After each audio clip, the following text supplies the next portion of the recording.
déjà c'est Confucius, hein, rendre aux noms leur valeur, leur réalité.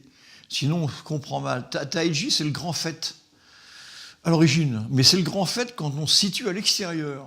Quand on ne pratique pas le taiji c'est le grand fait. C'est le toit qu'on voit de l'extérieur, mais on n'est pas dans la maison. À partir du moment où on rentre dans la chose, le taiji, c'est la poutre faîtière. C'est la poutre qui, en Chine, est la pièce majeure de l'édifice. Et quand on est dans la pièce, on contemple toute la charpente, on en voit l'intérieur. Et taiji, c'est cette histoire de choses le plus haut placé, le plus haut, mais qui représente de l'extérieur le fait, le sommet, le cap, etc., le comble, et de l'intérieur, c'est toute la poutre maîtresse ou la poutre faîtière et toute la structure de la construction. Ça désigne la construction vue de l'intérieur. C'est ce que voit l'architecte quand il construit la maison. Le taiji, ça veut dire architecture. C'est quelque chose de réalisé comme une architecture.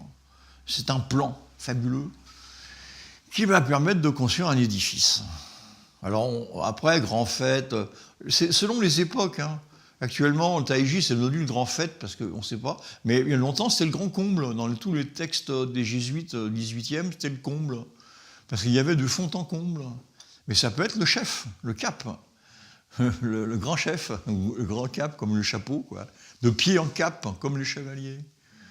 Mais ça désignait ce qui est au plus élevé. Et donc, certains ont dit que c'était l'art suprême, quoi, dans les arts chevaleresques, parce qu'il était au plus haut, quoi. Mais alors voilà, c'est très chinois, ils ont dissimulé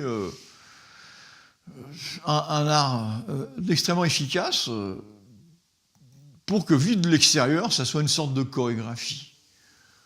Parce qu'on croit que le taiji est très ancien, pas vraiment. Majoritairement, c'était sous les Mandchous. Hein.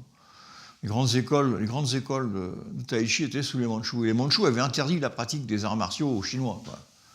Et donc, les Chinois avaient deux façons de pratiquer sans que ça se voit trop.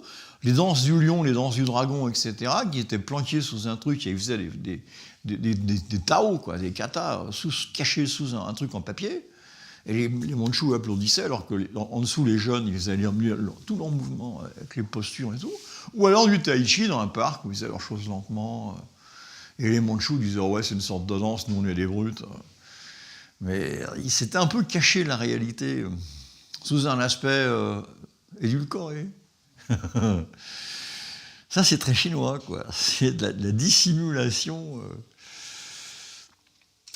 Quelque part, nous, on va en rajouter 3 kilos maintenant aussi dans le kung-fu de démonstration pour que ça semble très efficace.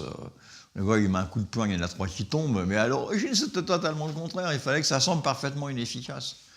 Kuo Yun-chen disait... l'interne masque la boxe. Un boxeur d'interne ressemble à tout sauf à un boxeur. Quand on commence à ressembler à un boxeur, c'est pas de la boxe interne, quoi. Et donc, ça cache l'efficacité, en fait.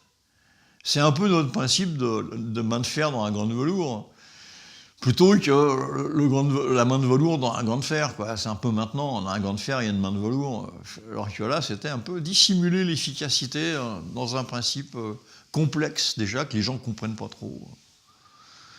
Mais avec chaque mouvement ayant une utilité martiale. Il y a plein de gens qui font du tai chi, quand on leur parle, on leur dit que c'est un art martial, ils n'y croient pas, quoi. Une petite dame sympa qui bosse en MJC du tai chi, ils n'imaginent pas que tous les mouvements ont une application martiale, guerrière, pour péter un poignet, casser des dents. Mais voilà, on n'est pas forcé non plus de le montrer. Hein.